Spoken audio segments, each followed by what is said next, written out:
The Nazi patrol wasn't afraid of Charles Upham, awkwardly running with uneven legs through the storm of gunfire raining down on the island of Crete.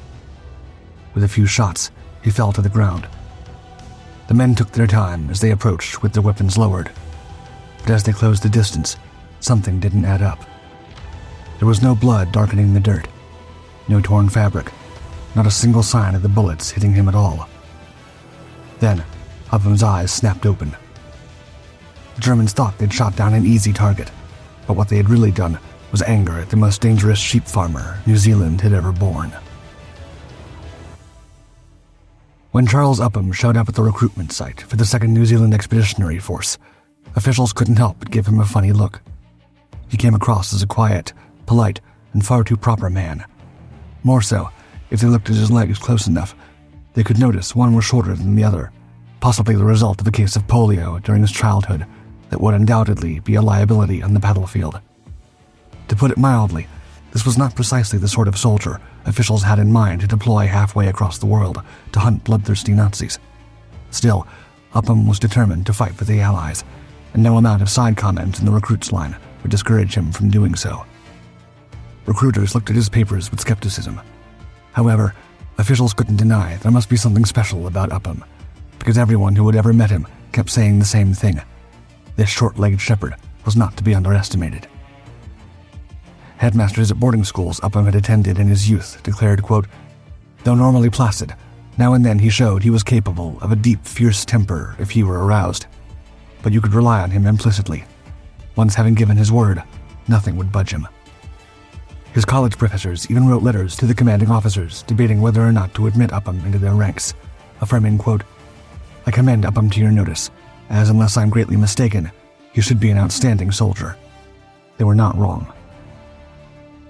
While still in New Zealand, Upham was assigned to the 20th Canterbury Otago Battalion. Despite his previous rank as a sergeant in the territorial force, he never asked for a senior role. He hadn't signed up to stand above anyone else. However, even if he tried to remain modest, it was impossible for Upham not to stand out from the other privates. He could read the terrain instinctively and never hesitated to help the men around him. Within months, he'd earned back his sergeant stripes.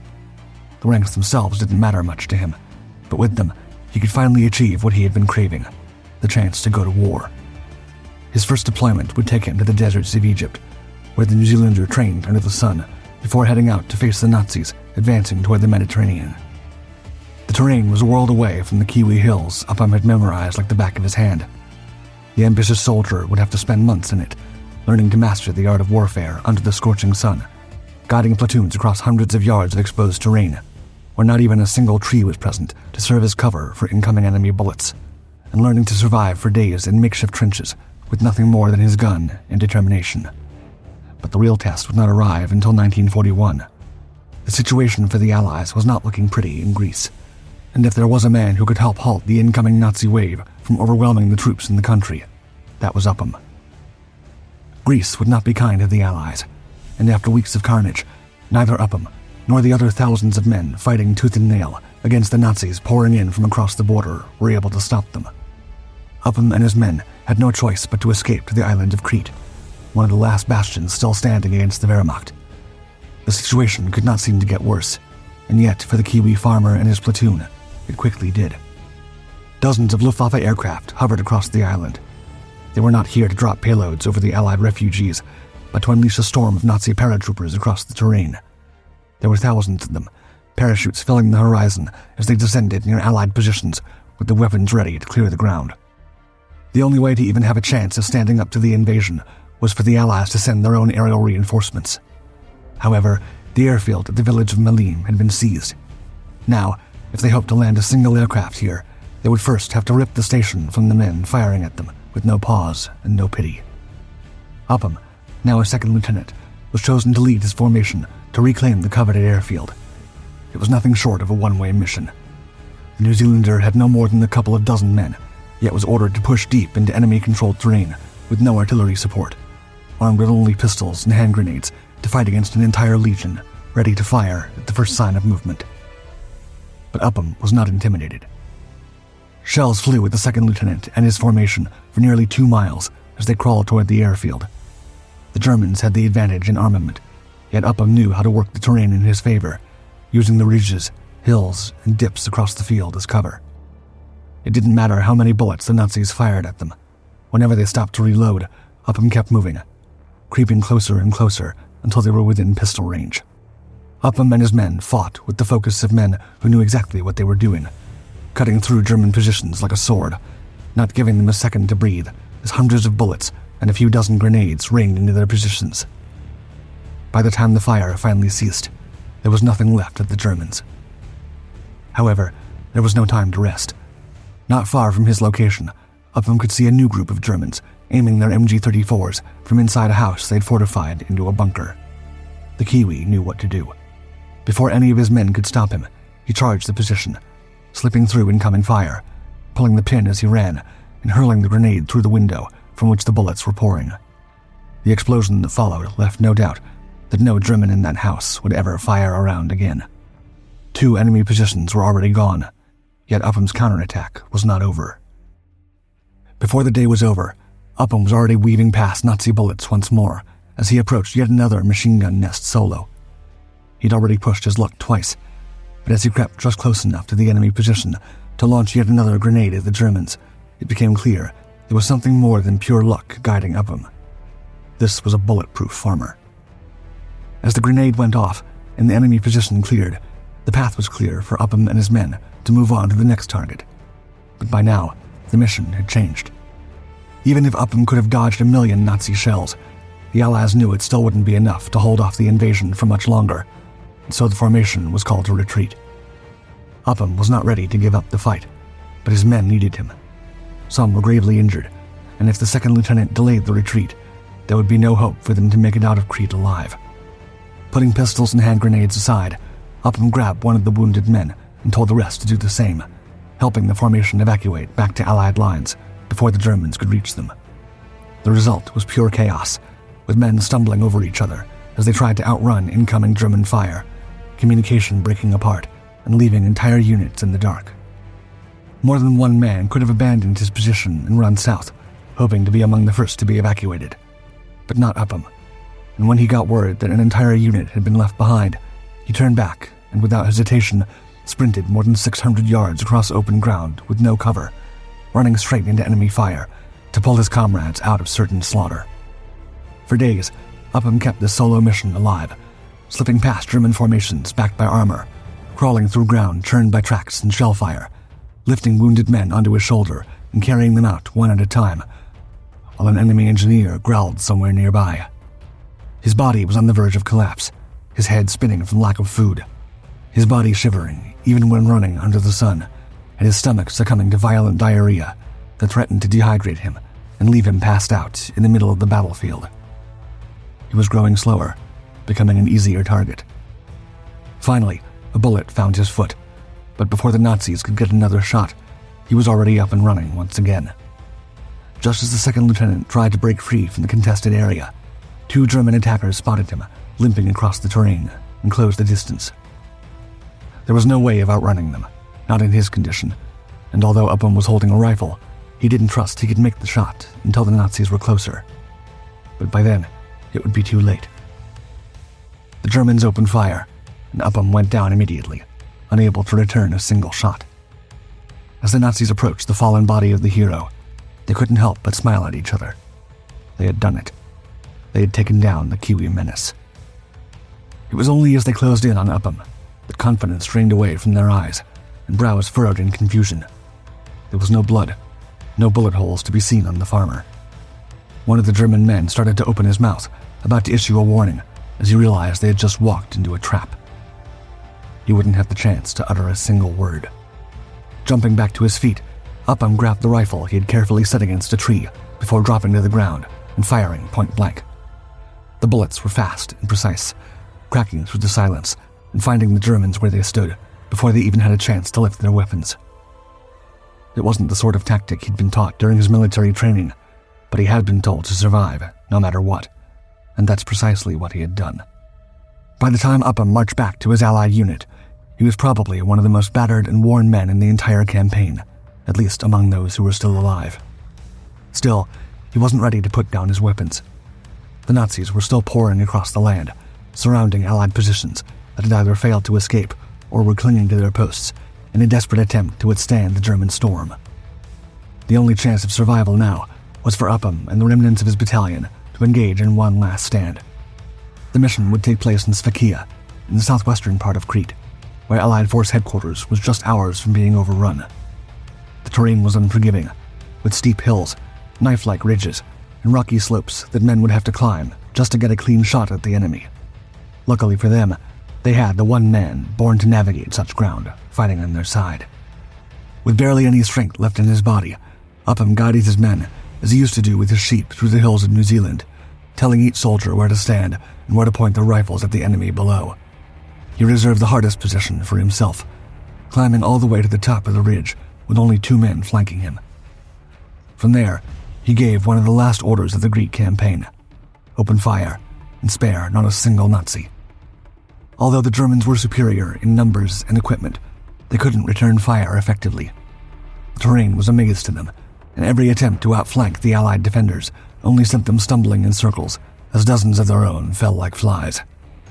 That day, Upham delivered the Allies one final triumph before defeat, returning to Egypt as an undeniable hero despite the inevitable loss of Crete. For his courage in the campaign, Upham was recommended for the Victoria Cross. He didn't want it. To him, none of his actions was worthy of such an honor. He was just a man doing what needed to be done, and by the time the campaign was over, he only really cared about one thing: getting out the bullet that was still lodged in his foot.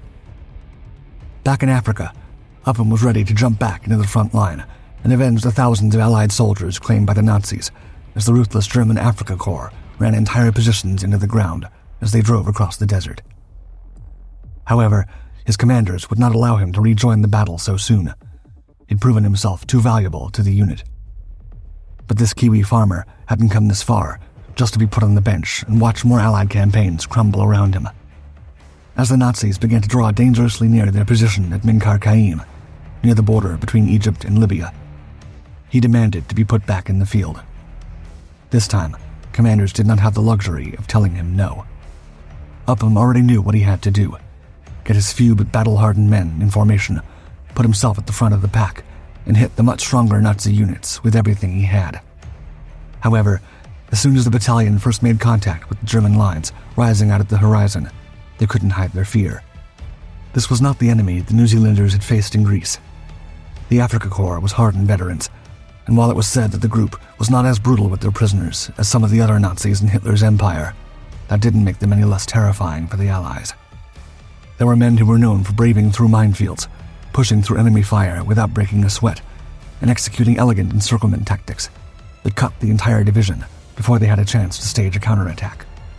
At Minkar Kaim, the battle had barely begun before the Allies were forced to retreat, leaving Upham and his men as the last line of defense to hold back these German war prodigies. If Upham wanted to avoid being surrounded, he would have to go all out. As the Nazis closed in, Upham pushed back with his weapon of choice, the hand grenade. He moved ahead of his men, timing each throw to the second, before the Germans could bring their own weapons against him. One by one, the grenades arced through the air and landed exactly at the seams of the formation, where enemy bodies clustered and the cover was thin. One single well-aimed hit in here could blow a gap just wide enough to keep the Allied unit alive. Upham could see dozens of Nazis launch into the air as the first detonations rippled. The explosions were so close that shrapnel from his own grenades tore into him with every strike. He didn't care. As long as he brought down a couple of Germans, he would take the damage. When all their grenades were gone, his unit would resort to its last tool: bare fists, punching Nazis and rolling in the sand as men struggled to neutralize the enemy and clear a path just wide enough for the rest of the formation to flee. If a Nazi attempted to pull out a rifle, Upham would tear it away from his hands before it could be pointed at his men, giving the Allied fighters just enough time to connect another punch. Somehow, this lunatic push worked, and before the Nazis could claim the New Zealanders, the unit was already leaving their beaten-up enemies behind, scurrying deep into the desert toward the Egyptian town of El Alamein, where the team hoped to withstand the German invasion. Upham was bound for a second last stand. At Alamein, Upham would be tasked with doing what he knew best: shepherding his men up a Nazi-infested ridge to gain an advantageous position from which they could defend the rest of the town. Much like the rest of the missions Upham had participated in before, the quest seemed almost hopeless from the start. New Zealanders would encounter machine gun nests and tanks waiting for them every step of the way, but for Upham, that was nothing new. Moving across the ridge with the expertise of a man who knows how to dominate any terrain by instinct, the lieutenant almost appeared to dance as he dodged enemy fire, then unlocked his ever-reliable grenades and threw them into the enemy formation with just enough time to seek cover before they made the entire ground shake. It's said that the Kiwi had gotten so good at his form of attack that by this point, he was able to take down whole tanks on his own, sending dozens of Nazis to their graves before they even knew what hit them. However, the ridge had become almost impenetrable, and even Upham's masterful solo attacks were not enough to escape the barrage forever. Soon, a bullet found the lieutenant in the shoulder. It was the kind of wound that would have dropped most men to the ground, screaming or frozen in shock.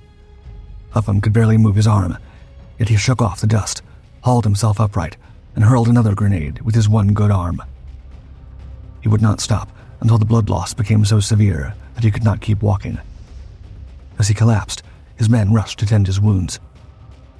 His lips were already starting to lose their color, yet the moment he opened his eyes again, there was only one thing he could think about doing: keeping the fight going to the bitter end. The day after the first charge, Upham was bound to face off against the Nazis once more, as German reinforcements came in waves to snatch back the terrain the New Zealander had quite literally won with his own blood. No commander could have blamed the Kiwi for turning back. He'd already survived enough for a lifetime. Yet this farmer was nothing if not loyal to the fight.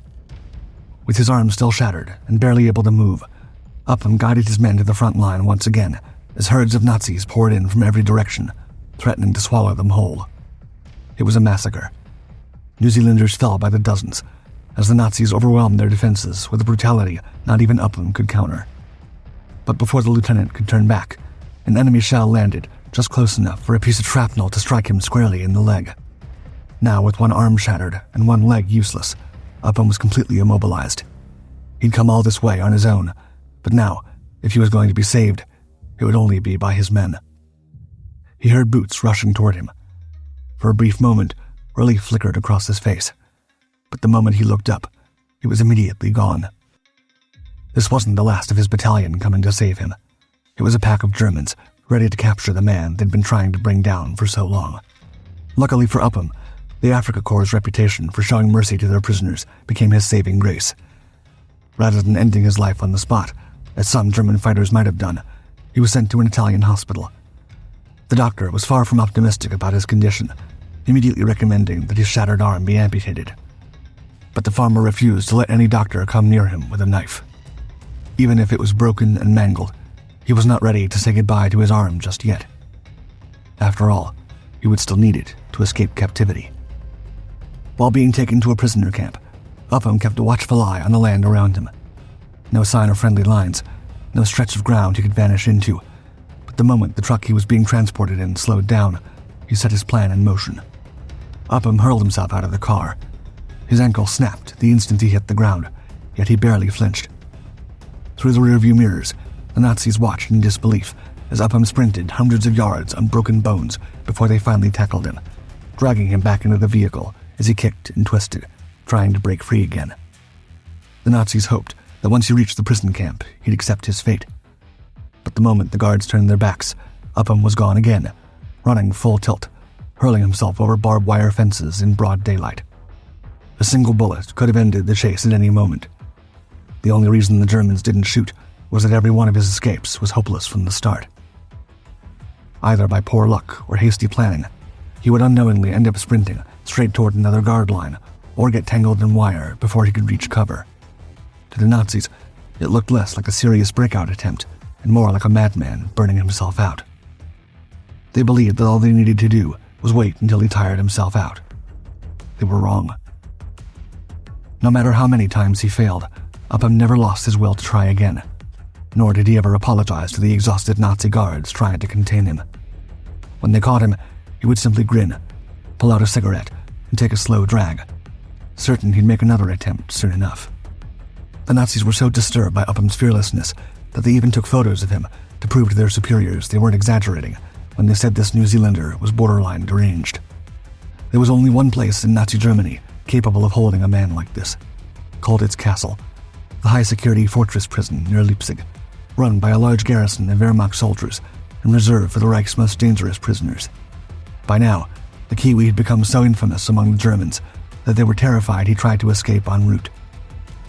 A guard was assigned to watch him constantly, and he was only allowed to use the restroom when the train heading to Colditz was moving, certain he wouldn't dare jump from the window inside the compartment at that time.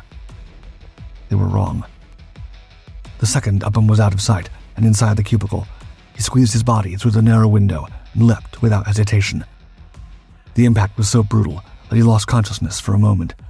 Yet as soon as he came back to himself, he was steaming ahead, uncertain where to go, but never slowing down. It took the Nazis 12 hours to find him again, and once they did, they never let him out of their sight again. Not until the war was over.